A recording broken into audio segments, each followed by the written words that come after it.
any given night in the United States of America, over 1 million children are homeless. Poverty, violence, substance abuse, mental disorders are all factors which could lead to homelessness and the negative impact on children's cognitive, emotional, and social growth.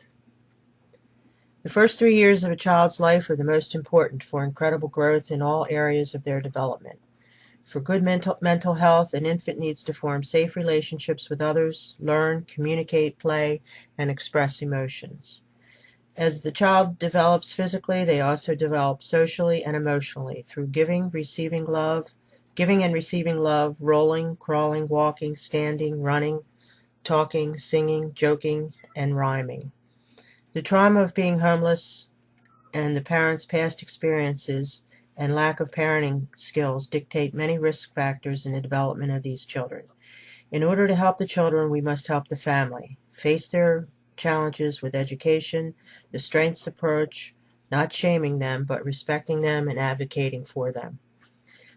The average homeless parent is a single woman in her 20s who has experienced violence and poverty, has poor physical health, alcohol and drug dependency, little education or income, and has had no health care or prenatal care. They may have mental issues, and homeless women are less likely to breastfeed. 92% of homeless mothers have been sexually abused. Homeless women suffer from post-traumatic stress disorder 3 times greater than women in the general population. These mothers have few coping skills or education about raising babies, are less likely to be able to respond to the emotional needs of their infants. These women are in distress, they feel great shame about being homeless, and have little or no self-esteem. Erikson's theory of psychosocial development portrays how important it is for a child to develop love and trust from their primary caregiver, which are critical for good emotional health. Erikson felt there are 2 responses by the caregiver which develop trust for the infant: feeding and the response of the caregiver to the infant's cries. The babies learn to trust that their food needs will be met when they have physical contact when being fed, and when the caregiver responds soon after the child cries or fusses in distress. When the primary caregiver does not meet the child's needs for trust, depression, withdrawal, and maybe even paranoia can develop. According to John Bowlby in 1970, the sense of trust that is built between a baby and its primary caregiver is the basis for the bond of attachment in which a child's emotional life is formed.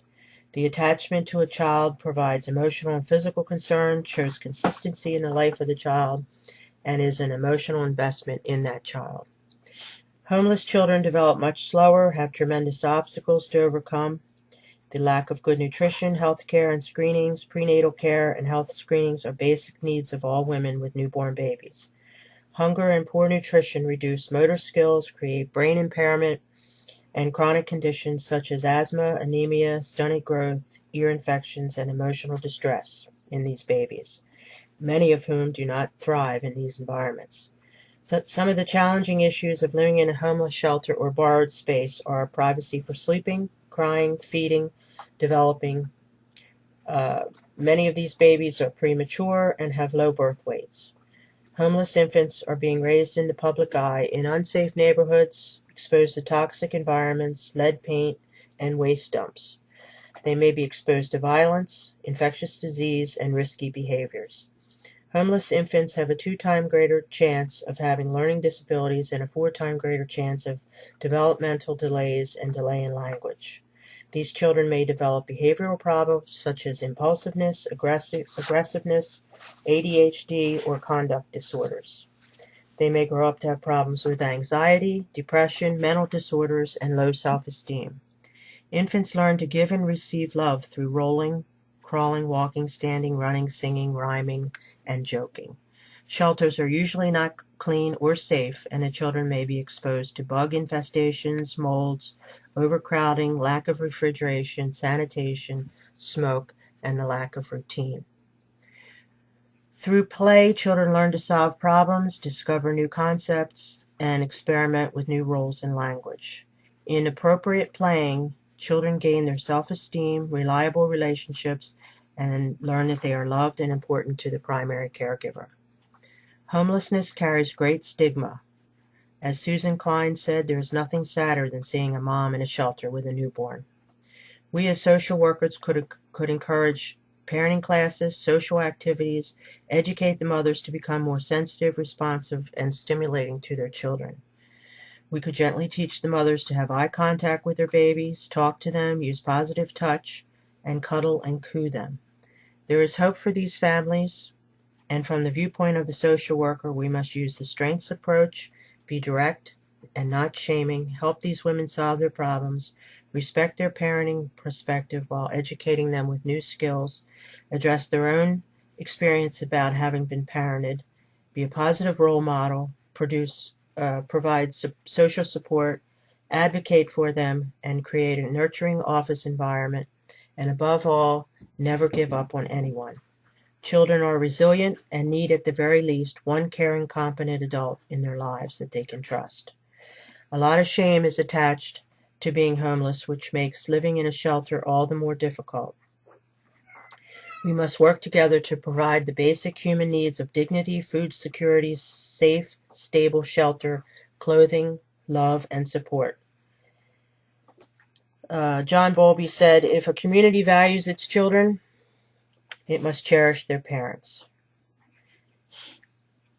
I have Gwen Bowers here. I have my friend Donna here, and we are going to have a little interview in regards to Donna's experience of being homeless.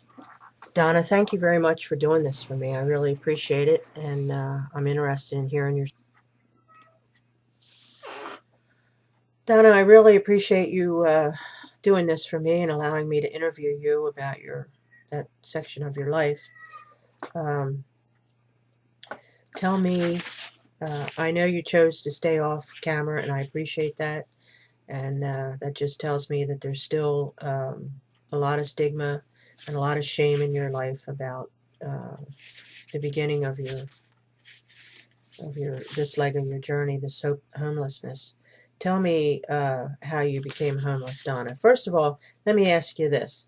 Did you have access to birth control before you became pregnant? No. Mm-hmm. You just didn't know how to go about getting it? You had no adult in your life that you could go to? No. You had nobody that you could turn No. to see about getting some birth control. So Donna is here. I don't know how this video is working, but Donna is here to allowing me to interview her about her life as she lived in Toronto, Canada, and at the age of 15 became pregnant. Did you have any prenatal care with your child? No. Go ahead. Feel free to talk. And when I was 15, I became pregnant, and I was still living at home at the time, but when my father found out, he kicked me out, so I became homeless. And it was hard for me to remain in school, so I ended up dropping out of school, and I ended up in a shelter. So I did not really have very good prenatal care, even though there was a place I could have went to go get care, but I chose not to because I was so ashamed and distraught over the fact that I was pregnant and homeless. And I did go to a clinic for some prenatal care, but due to the fact that I had no money, I wasn't able to stay on the prenatal vitamins, and I just had a lot of health problems with the morning sickness and everything else, and no one to turn to. It was just a horrible time in my life, and I had no skills because I, as a soon-to-be parent, it was not nice staying in the shelter as a pregnant woman. And after I gave birth to my daughter, I left. I named her Candace. She was a low birth weight, and went to the shelter with my newborn daughter. And how much did she weigh? 5 pounds 1 ounce. And I didn't want to have a baby, but then on the other hand, I wanted a baby so I would have someone that would love me. But due to the fact that I was homeless and I had no privacy whatsoever in the shelter, made it all the more difficult. So my cousin in Montreal stepped up and offered to take my daughter and raise her as her own, which she did, and I cut off all contact. So Cut off all contact with your parents? With my parents, Mhm. and my daughter never knew anything. Has to this day, as far as I know, she thinks my cousin is her mother. Mm-hmm. Now, did you have anybody that you could talk to when you found out you were pregnant? Did you have a sister or a brother? I went to the counselor in the high school and spoke to her, and she suggested that I talk to my family, let them know what was happening, and then they could take me to the doctor. But when I told my father that I was pregnant, he just threw me out with the clothes on my back. I wasn't even allowed to pack a bag. It was, get the out of the house. Don't come back. I no longer have a daughter. I was the oldest of 3 children, and my family has never forgiven me. And my life has never been the same. And it's just very unfortunate that that I wasn't able to keep my daughter. Were you parented with love and acceptance and nurturing? No, I was not. And even my own mother wasn't parented very well. Her mother had to work 3 jobs to keep a roof over their head. And she had very poor parenting skills herself. So therefore, it kind of was like that. I was raised like my mother was raised, without love, compassion, understanding, nurturing. And I just felt like I was a lost soul. And I was just a survivor, that I just went each and every day just doing what I could to get through the day without getting in trouble. Was your mother pregnant when she had to get married? When she got married? I believe so, that she was, because she made a comment to my grandmother that she wished she didn't know why she was marrying my father. They were never happily married, and it was a very violent household. And, was there alcohol involved? Yes, there was. Both my parents were alcoholics. And I did drink when I was pregnant. I knew it wasn't good, but I drank anyway. It was a way I could cope. When I was in downtown Toronto, and I'd be walking along the street, if I saw anybody with a bottle, I'd ask them for some. It was just anything to kill the pain. And I was very worried about my baby in my belly, because I was not doing right by my unborn child, but I was selfish and thinking more of myself and what I was doing, needing to do to survive. And the shelter, going to the shelter with my newborn was not a good thing. I didn't have any privacy, and whenever I would fall asleep, someone would always come over and touch me, which was very unnerving. So I was never comfortable in the shelter, and I didn't stay there very long. It just... Was it clean? Not really. It smelled of urine and of vomit, because there were a lot of alcoholics in there that would stumble in off the street, and they would be coughing and throwing up next to their cot, and men snoring, and there was no room. It was just men and women all in one room. And I just couldn't wait to get out of there. I stayed there as long as I could, and then I contacted my cousin in Montreal, and she made the trip out to downtown Toronto. She met me at a park in the west end of Toronto, and I handed her over the baby. And she took care of all the legal stuff. You had to do all the legal things. Yes. To release the child. Yes. Now, was there any medical help for you at the shelter with the baby and yourself? Yes, they offered prenatal care, but you had to have your OHIP card, and I didn't have my OHIP card because when my father threw me out, I didn't have my insurance card. And you have to have your insurance card in order to get medical care. So that was another obstacle that my father put on me. So now,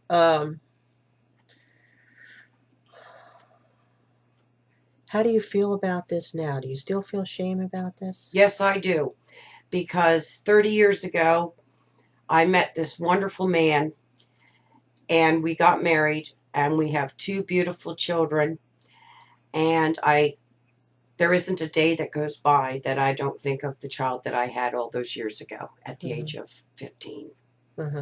And I often wonder what type of woman they are and if they ever asked about me. And I will never have answers to these questions because it's for the best of that person. Do you think we do a good job in this country with homeless mothers and their babies? Do you think we could do a better job? I think this country could do definitely a better job. It seems to me that there are more and more unwed mothers, and there definitely could be an improvement. I did go to a shelter that was strictly for women, but they didn't have any room for me. So now, have you in your life, since you've gotten on your feet and you've gotten older, have you done anything for anyone else? I mean, like for the shelter in Lancaster or anything? Have you? Yes, Access York. In York County, PA, when my husband and I lived in Delta, Pennsylvania, when both my children were old enough and I no longer needed the crib, I donated my crib, the baby dresser, and my maternity clothes. And it made me feel really good because when we dropped it off, there was a woman that was black and blue that needed an outfit for court. And I had a nice denim jumper and a fancy blouse, and it was like she had won the lottery, and it just melted my heart to be able to help a person less fortunate than myself. And I like helping other people. Well, Donna, I really appreciate you doing this for me. You've done a wonderful job. I appreciate you sharing your story, and I just want you to know that I think you're a beautiful woman, and you've really come a long way. And I know that you're grateful for your life today, and I appreciate knowing you. Thank you very much. Well, I have thoroughly enjoyed this assignment. I have learned a lot about Erickson's life stage of trust and mistrust for the infants. I've learned about building trust between the mother and the infant, and the 2 responses for the babies to learn about trust through feeding and through their mother responding to their cries of distress. And that's how they first learn to build trust, through their primary caregiver, through their mother. You know, when she holds them and feeds them, they feel that bond, they feel that trust. And when they rescue them from their situation of crying, and they learn to trust that their needs will get met. And I find that very interesting. And I learned about the environment of homelessness. You know, what a horrific situation some of these mothers are in when they take their children into shelters, you know, and how vulnerable they must feel. And, you know, the sanitary conditions of these places, the unsavory inhabitants, the other inhabitants, you know, their safety is at risk. Their food security is at risk. Just having a nice clean place for their child to play and roll and crawl and learn about living in this world. I don't know that I would want to have a baby and take it to a shelter, where there might be bugs or smoke or, unsavory people in unsavory neighborhoods. That would be hard. And, the shame of being homeless and the fear that's involved there. And I learned more about my friend Donna. It was nice of her to come and share some of her story with me. And I learned more about her and what she has been through. And I appreciated her taking the time to come over. And this assignment has certainly piqued my awareness, for single mothers, for homeless mothers, just for mothers in general with the newborn babies, that I never realized how much was involved, really. I never realized, the whole bonding, the attachment, it has opened my eyes to a lot. And I'm asking myself these questions as I ask them to you.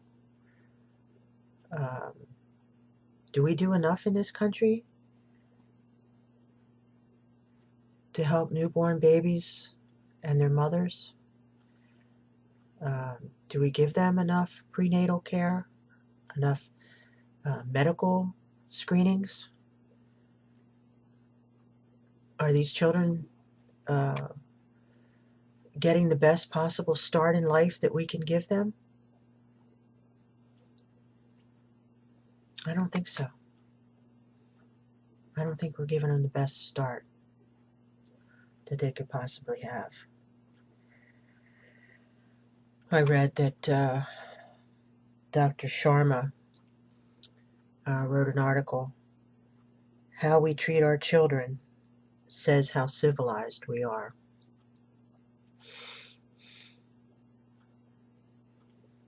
Are we civilized? When we have infants living in homeless shelters, people that don't have health insurance, these mothers not getting prenatal care, are we setting these kids up to be depressed and juvenile delinquents? Are we setting these people up to not have the best emotional health that they possibly can? And then what? They have mental issues? And we have to take care of them throughout their lives, financially and medically and emotionally? I think we could do better. And I think this assignment has opened my eyes to a great many things. I may not even know all of them yet. But I do know that my eyes are wide open, and I will continue to help whomever I can, whoever comes in my path. If there's any way that I can help them, I will. Do you think you could do the same? Do you think we as a country and as a world and as a community, do you think that we could do more? I think we can if our eyes are wide open and our hearts are wide open. This has been fun. Thank you.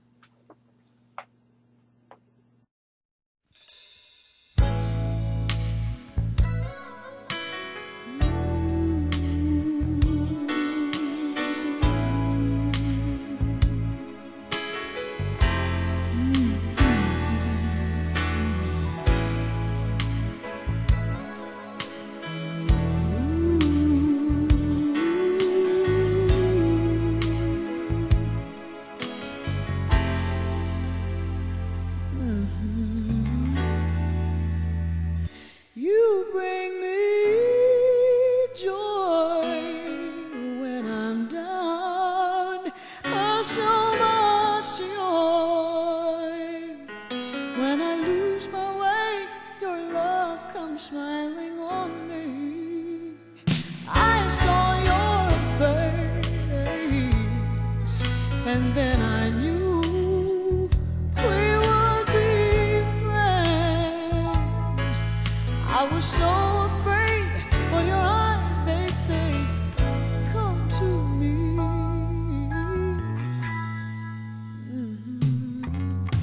So I'd say to you, can we talk for a while? You'd say it's alright. When you love me, I smile. I feel your hands and you feel mine. You bring me joy. You bring me joy. Don't go too far away. If I can't see your face, I will remember your smile.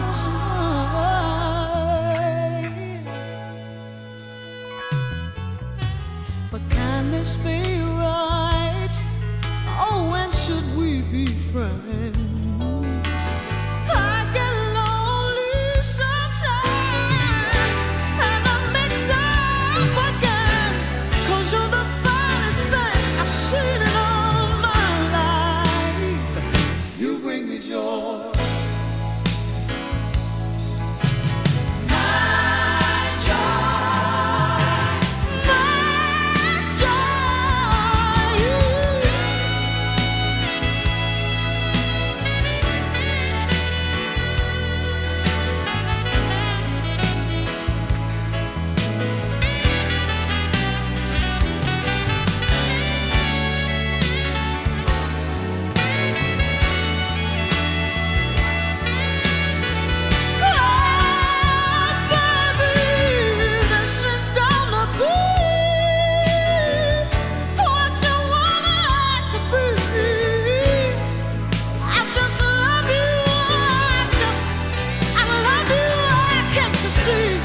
So the